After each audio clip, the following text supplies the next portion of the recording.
కార్మికులకు అన్ని విధాల చేయూతనిచ్చింది వైఎస్ఆర్సీపీ పార్టీ మాత్రమేనని వైఎస్ఆర్టీయూసీ జిల్లా అధ్యక్షుడు బుచ్చెం గౌడ్ అన్నారు. ఆయన నెల్లూరులోని వైఎస్ఆర్సీపీ పార్టీ కార్యాలయంలో మీడియాతో మాట్లాడారు. ఈ సందర్భంగా ఆయన మాట్లాడుతూ రాబోయే ఎన్నికల్లో తమ మద్దతును వైఎస్ఆర్సీపీ పార్టీకి ఇచ్చి వైఎస్ఆర్సీపీ నాయకులందరూ భారీ మెజార్టీతో గెలిచేలా కృషి చేస్తామన్నారు.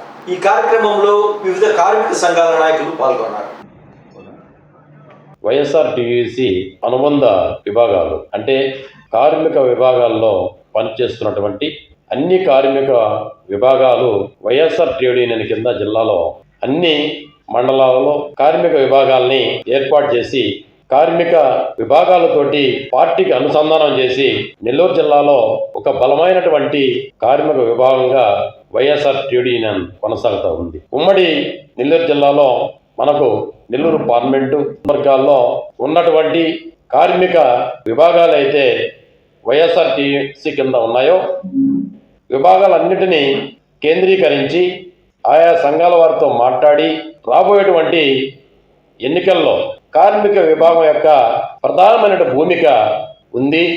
వైఎస్ఆర్ కాంగ్రెస్ పార్టీ పోటీ చేస్తున్న అభ్యర్థులకి వైఎస్ఆర్టీయూసీ మద్దతుగా ప్రచారాల్లో కానీ ఓటర్లని చైతన్యపరిచే విధానంలో కానీ కార్మిక విభాగంలో ఉన్నటువంటి ప్రతి శ్రామికుడు వైఎస్ఆర్ కాంగ్రెస్ పార్టీకి అనుబంధంగా పనిచేయాలి, వారి యొక్క గెలుపు కోసం పనిచేయాలని చెప్పి ఈ వేదిక నుంచి కార్మిక లోకానికి పిలుపునిస్తూ ఉన్నాం.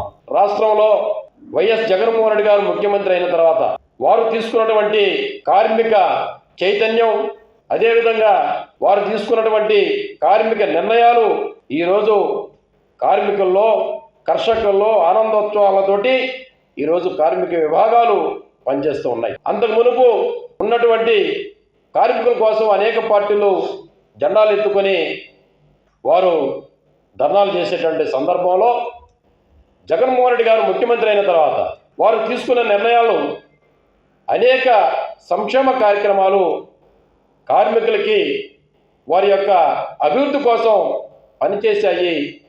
అందువలన ఈ రాష్ట్రంలో కార్మికులు రోడ్డు ఎక్కలేదనంటే అది వైఎస్ జగన్మోహన్ రెడ్డి గారు తీసుకున్నటువంటి కార్మికుల సంక్షేమం అని చెప్పి తెలియజేస్తూ ఉన్నాం.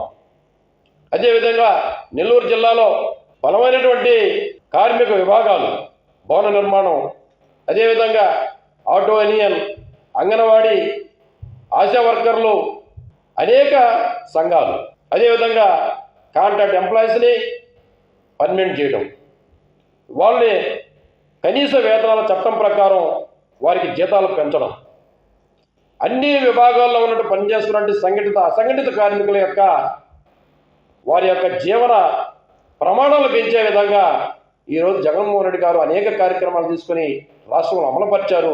ప్రత్యక్షంగా అందరం చూసాం. దానికి అనుగుణంగా ఈ రాష్ట్రంలో మళ్ళీ ముఖ్యమంత్రిగా జగన్మోహన్ రెడ్డి గారిని మళ్ళీ మనం చేసుకోవాల్సిన ఆవశ్యకత ప్రకారం కార్మికుల్లో వారి యొక్క ఆశాజనకంగా ఉన్నటువంటి వాతావరణం తీసుకొని వైఎస్ఆర్ కాంగ్రెస్ పార్టీలో పోటీ చేస్తున్నటువంటి శాసన అభ్యర్థులు కానీ పార్లమెంటు అభ్యర్థులు కానీ వైఎస్ఆర్ కాంగ్రెస్ పార్టీ ఫ్యాన్ గుర్తు మీద ఓటు వేసి గెలిపించాలని చెప్పి కార్మిక వర్గానికి పిలుపునిస్తూ జిల్లాలో జరిగేటువంటి ఎన్నికల సంగ్రామంలో వైఎస్ఆర్టీయూసీ ప్రత్యేక భూమిక పోషిస్తుందని చెప్పి తెలియజేసుకుంటూ సెలవు తీసుకుంటారు. ఈ జిల్లాలో జరుగుతున్నటువంటి సార్వత్రిక ఎన్నికల్లో భాగంగా వైఎస్ఆర్టీయూసీ రాష్ట్ర విభాగం నుంచి అన్ని జిల్లా కేంద్రాలలో మా అభ్యర్థులు ఎవరైతే పనిచేస్తున్నారో ప్రజల కోసం పనిచేసేటువంటి ఏకైక పార్టీ వైఎస్ఆర్సీపీ. ఇవాళ రాష్ట్ర వ్యాప్తంగా ఉన్నటువంటి దాదాపు 120 సంఘాలకు పైచీలకు అనుబంధ విభాగాలుగా ఉన్నటువంటి అసంఘటిత రంగం, అదేవిధంగా సంఘటిత రంగంలో ఉన్నటువంటి వైఎస్ఆర్టీయూసీ కార్మిక నాయకులు రాష్ట్ర వ్యాప్తంగా వైఎస్ఆర్టీయూసీ ఉన్నటువంటి విభాగాలలో విస్తృతంగా ఇప్పటికే ప్రచారాన్ని ప్రారంభించడం జరిగింది. అందులో భాగంగా నెల్లూరు జిల్లాలో శ్రీ విజయసాయిరెడ్డి గారి యొక్క విజయం కోసం వైఎస్ఆర్టీయూసీ అనుబంధ విభాగాల నాయకులందరం కూడా కంకణబద్దులయ్యి ప్రతి నియోజకవర్గంలో ఉన్నటువంటి అసంఘటిత రంగాలైనటువంటి ఆటో కార్మికులు, భవన నిర్మాణ కార్మికులు, ఆశా వర్కర్సు, అదేవిధంగా సంఘటిత రంగంలో ఉన్నటువంటి ఉద్యోగ సంఘాలైనటువంటి బ్యాంకర్సు, అదేవిధంగా ఆర్టీసీ ఎంప్లాయీస్, అదేవిధంగా ఎల్ఐసిలో ఉన్నటువంటి ఎంప్లాయీస్ యూనియన్స్, మా అనుబంధంగా ఉన్నటువంటి అన్ని యొక్క రంగాల్లో ఉన్నటువంటి నాయకులతో కలిసి మేమందరం కూడా ఐక్యమత్యంతో విజయసాయిరెడ్డి గారి యొక్క విజయం కోసం పనిచేసేదానికి కంకణబద్ధులమై ఈ యొక్క కార్యక్రమంలో పాల్గొనడం జరిగింది. ఇవాళ పత్రికా విలేకరుల దృష్టికి కొన్ని విషయాలు తీసుకురావచ్చాం. ఇవాళ వైఎస్ఆర్ టీయూసీగా గర్వపడేటువంటి విధంగా ఇవాళ మా యొక్క అధినాయకుడు గౌతమ్ రెడ్డి గారు వైఎస్ఆర్ టీయూసీని ఆవిర్భవించినప్పటి నుంచి కూడా పేటెంట్ హక్కులుగా భావించేటువంటి ఎర్ర జెండా నీడలో మేమే కార్మిక వర్గానికి ప్రతినిధులమని చెప్పుకునేటువంటి వాళ్ళ యొక్క సిద్ధాంతాలు ఇవాళ అవుట్డేటెడ్ అయిపోయినటువంటి పరిస్థితి.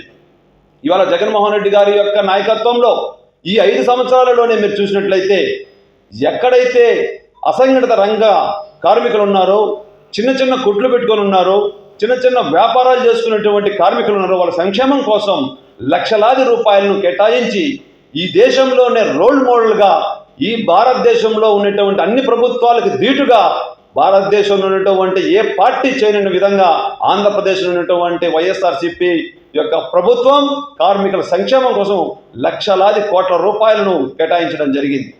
ఈ విధంగా చెప్పుకుంటూ పోతే ఎన్నో సంవత్సరాల నుంచి సంవత్సరానికి 2 సార్లు మరి రాష్ట్ర బంధుని పిలుపునిచ్చిన ఎర్ర బస్సు కార్మికులు మమ్మల్ని ప్రభుత్వంలో చేయమని చెప్పి అడిగితే గత 30 సంవత్సరాలుగా వాళ్ళ ధర్నాలకు, వాళ్ళ రాస్తారోకులకు సమయం కేటాయించారే కానీ ఏ రోజు కూడా ప్రభుత్వం సానుకూలంగా ఉంది.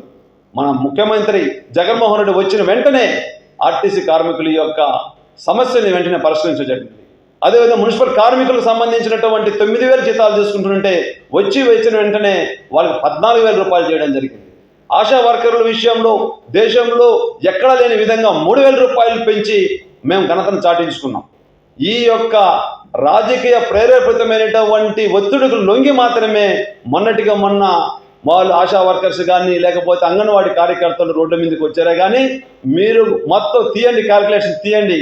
జగన్మోహన్ రెడ్డి గారు అధికారంలో 2019 నుంచి 2024 వరకు మొన్న రాజకీయ ప్రేరేపితమైనటువంటి ఉద్యమం తప్పది వాస్తవంగా దేశంలో ఎక్కడా లేని విధంగా కార్మికుల సంక్షేమే నా ప్రధాన ధ్యేయం అనేటువంటి నినాదంతో పనిచేసినటువంటి ప్రభుత్వము వైఎస్ఆర్సీపీ కాంగ్రెస్ ప్రభుత్వం.